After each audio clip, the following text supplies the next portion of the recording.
We continue with Justice Sotomayor's dissenting opinion in Students for Fair Admissions v. Harvard College.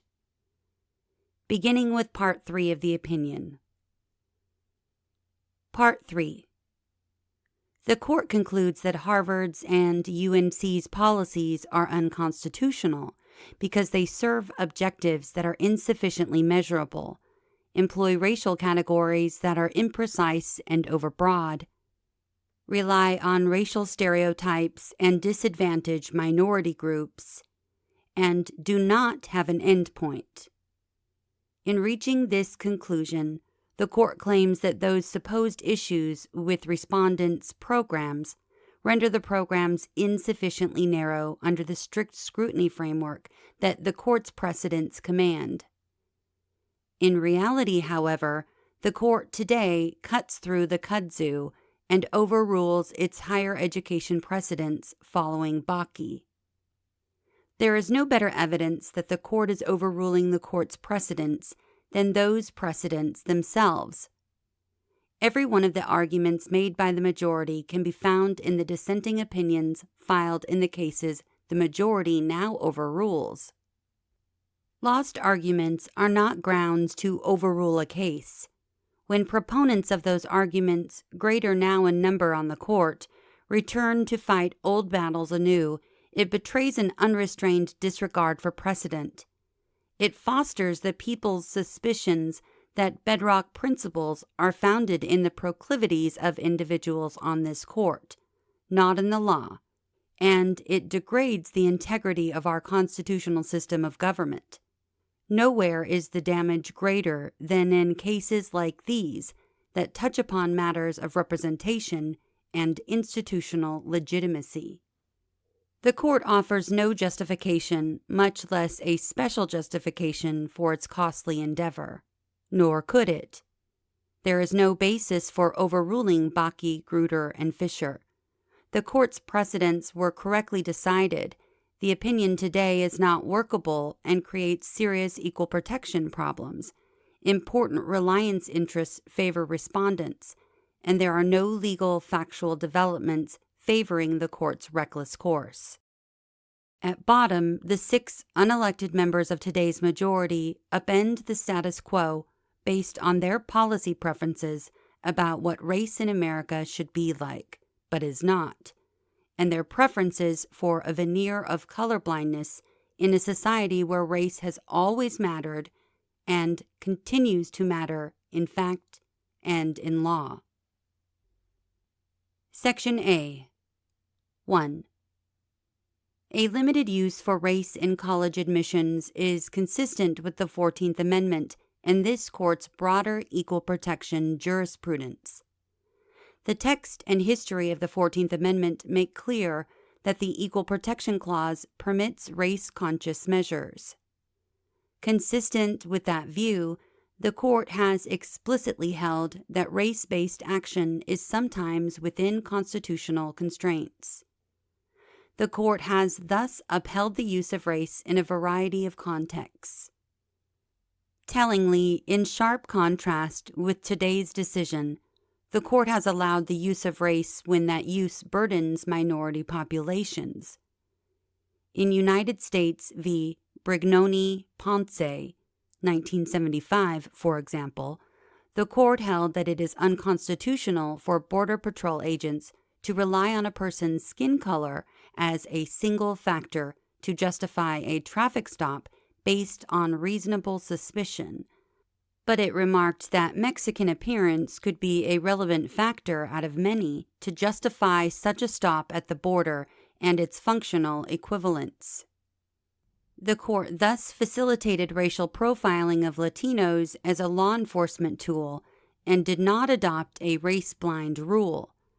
The Court later extended this reasoning to Border Patrol agents, selectively referring motorists for secondary inspection at checkpoint, concluding that even if it assumed that such referrals are made largely on the basis of apparent Mexican ancestry, there is no constitutional violation.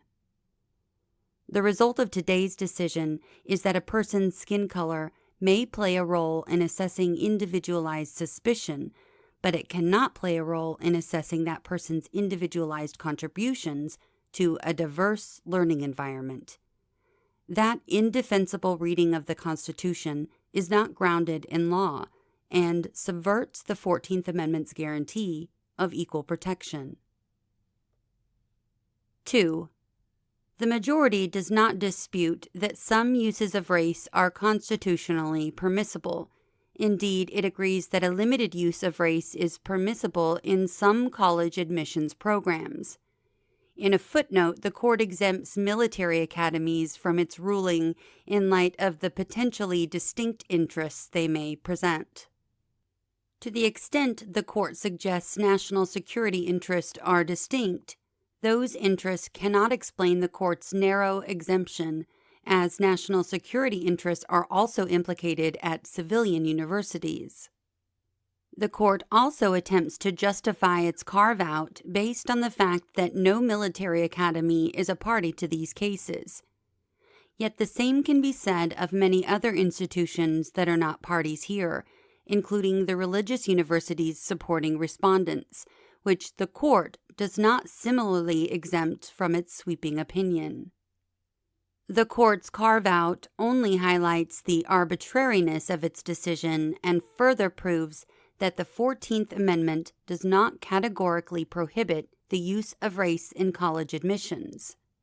The concurring opinions also agree that the Constitution tolerates some racial classifications.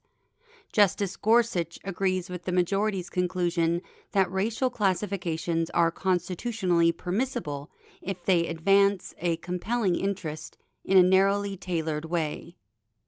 Justice Kavanaugh, too, agrees that the Constitution permits the use of race if it survives strict scrutiny.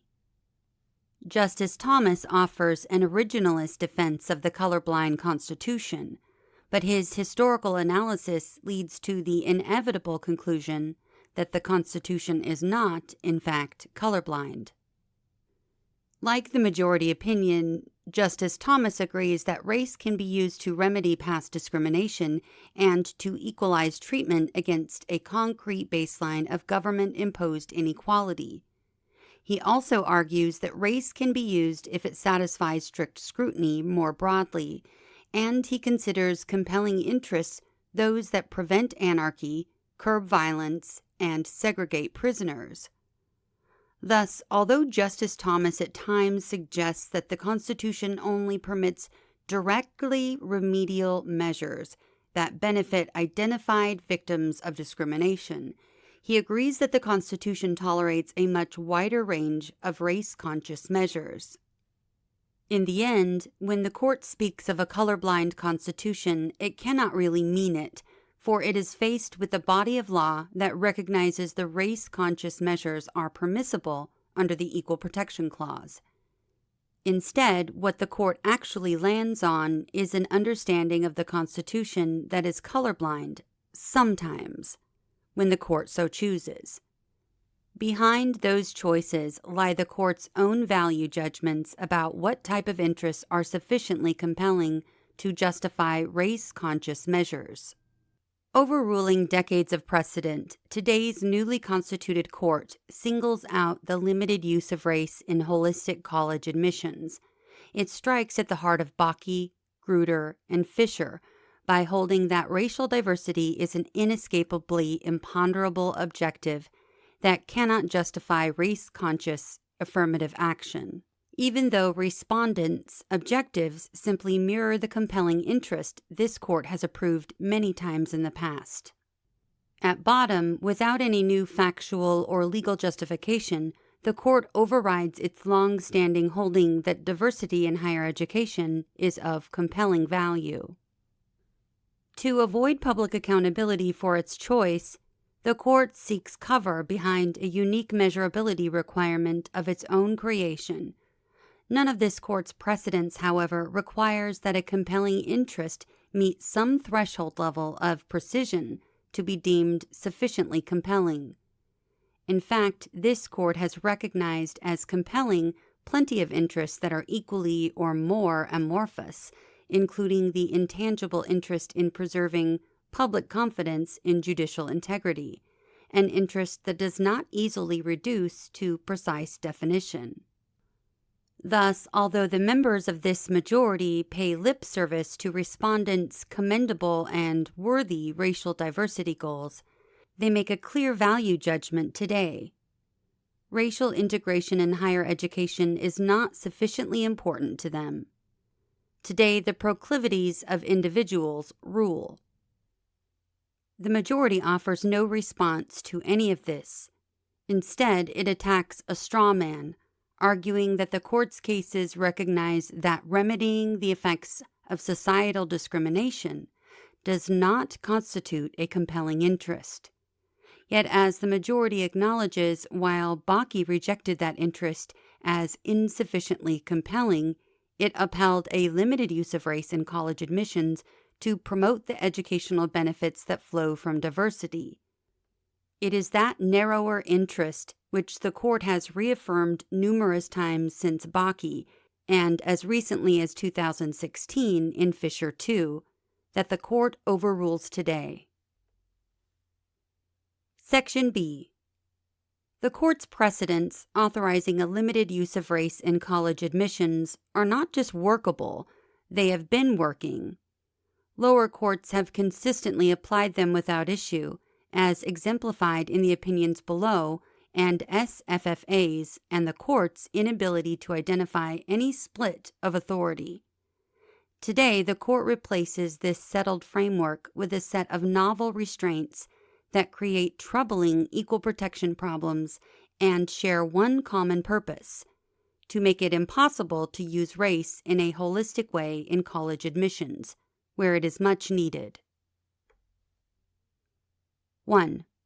The court argues that Harvard's and UNC's programs must end because they unfairly disadvantage some racial groups. According to the court, college admissions are a zero-sum game, and respondents' use of race unfairly advantages underrepresented minority students at the expense of other students. That is not the role race plays in holistic admissions. Consistent with the court's precedents, respondents' holistic review policies consider race in a very limited way. Race is only one factor out of many.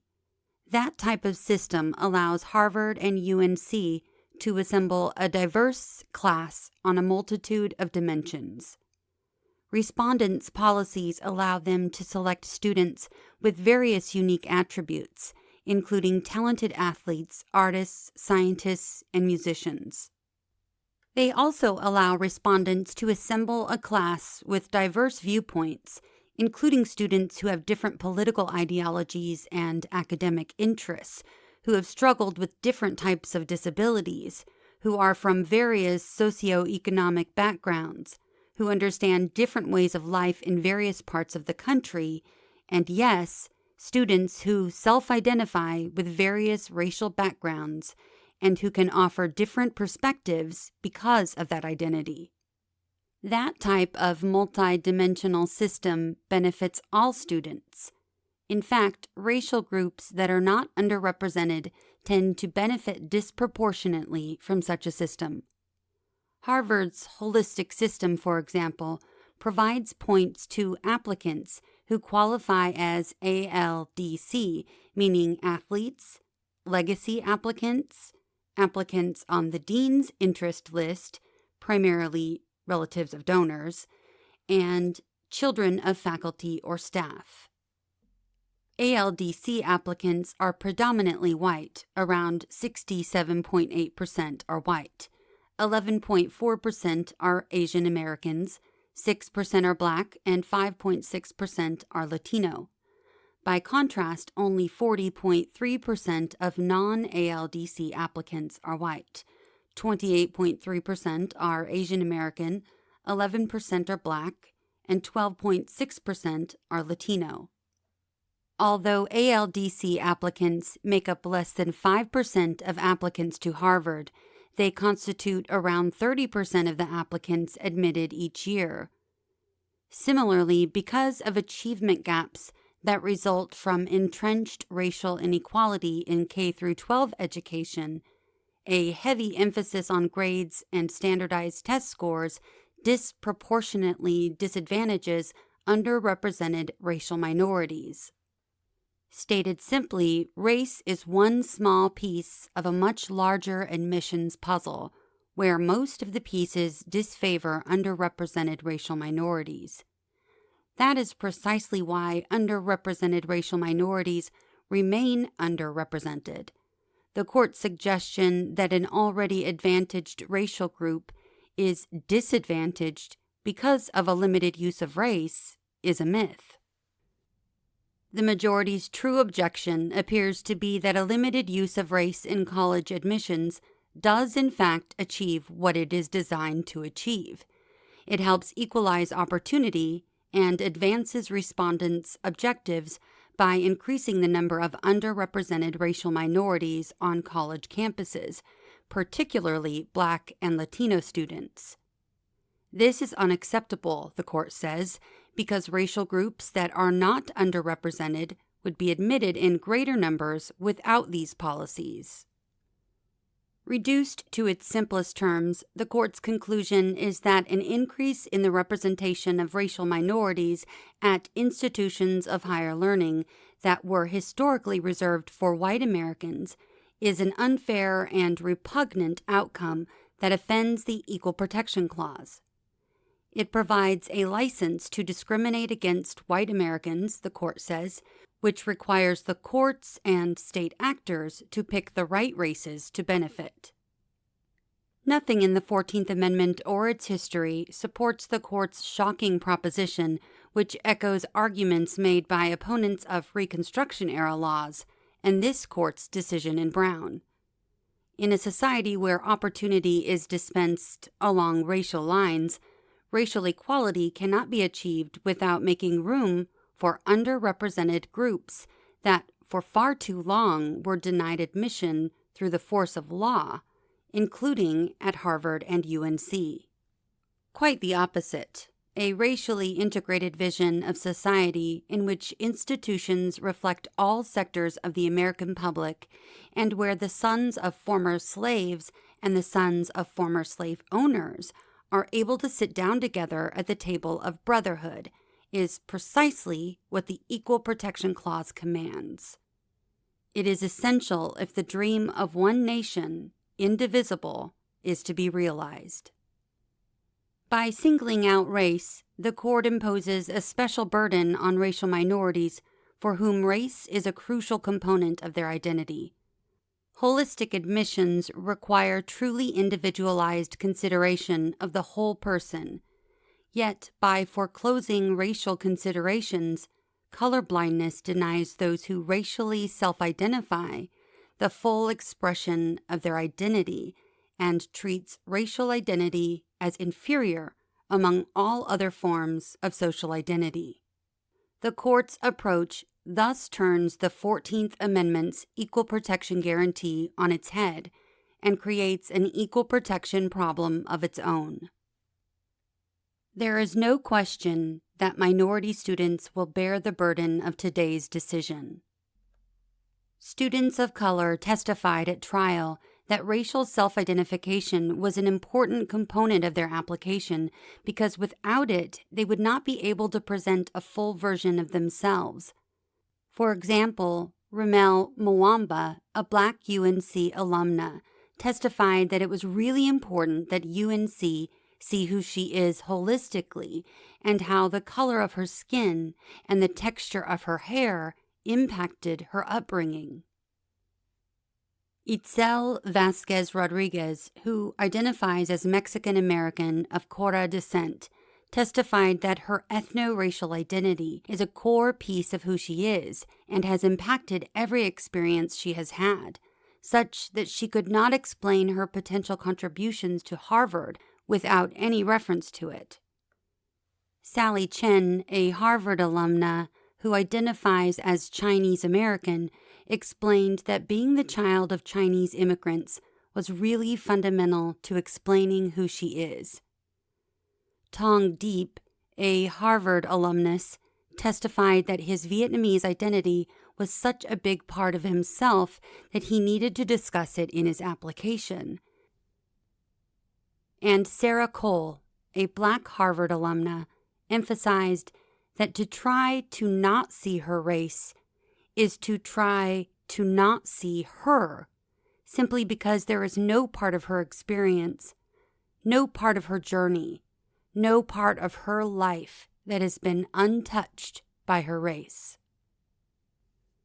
In a single paragraph at the end of its lengthy opinion, the court suggests that nothing in today's opinion prohibits universities from considering a student's essay that explains how race affected that student's life.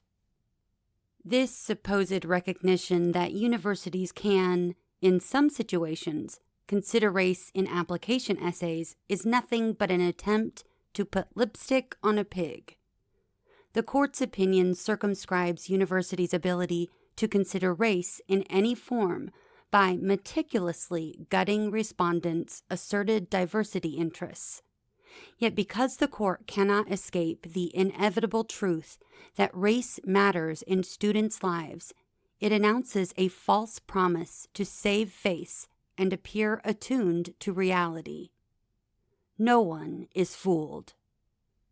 Further, the courts demand that a student's discussion of racial self-identification be tied to individual qualities such as courage, leadership, unique ability, and determination only serves to perpetuate the false narrative that Harvard and UNC currently provide preferences on the basis of race alone.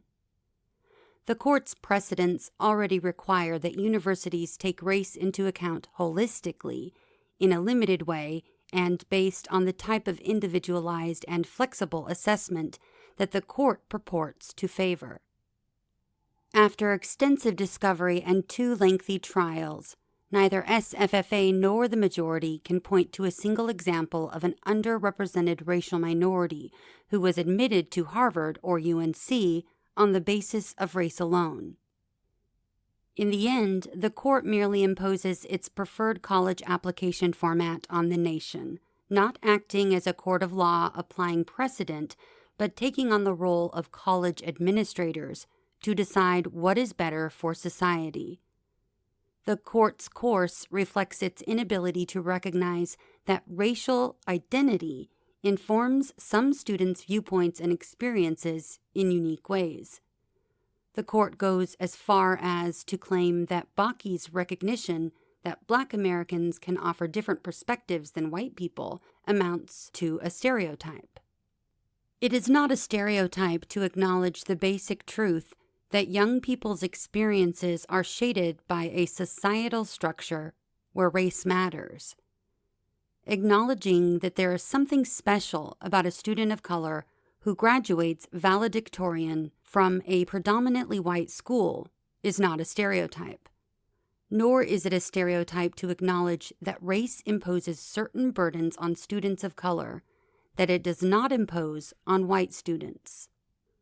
For generations, Black and brown parents have given their children the talk, instructing them never to run down the street.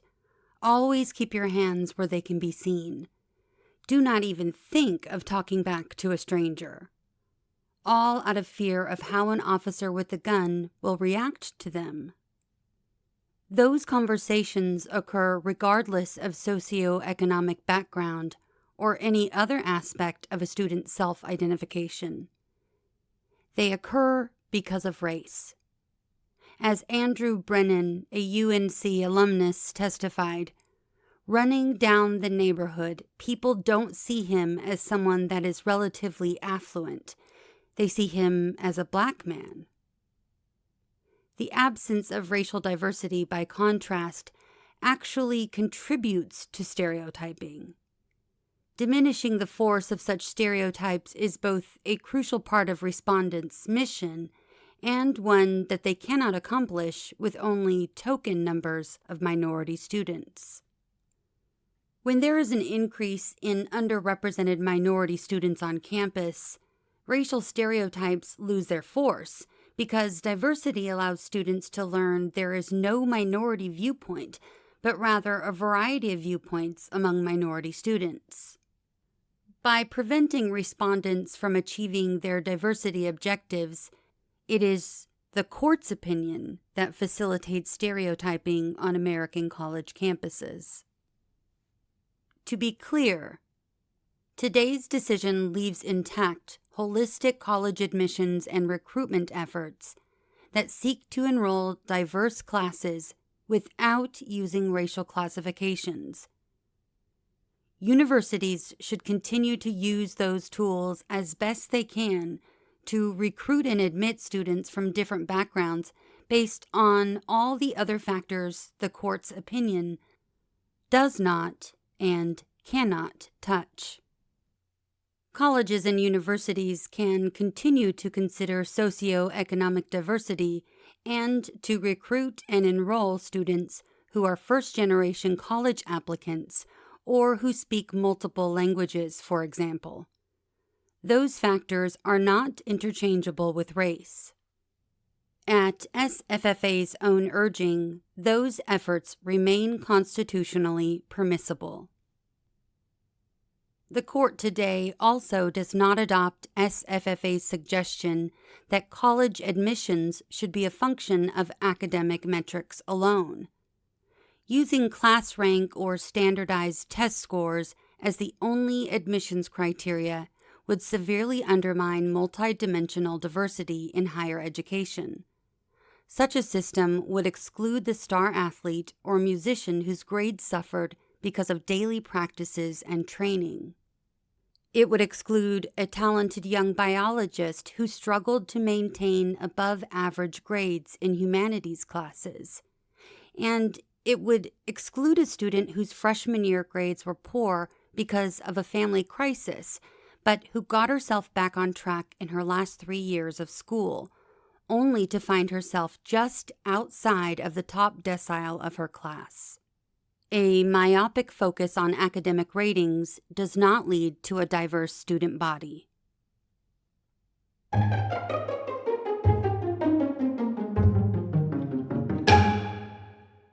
We've come to the end of another segment of this opinion. Now, at just under 70 pages, it's quite a bit longer than most, so if you've made it this far, congratulations. Next episode, I'll be reading the final 19 pages, so hang in there. Until then, thanks for listening to What SCOTUS Wrote Us.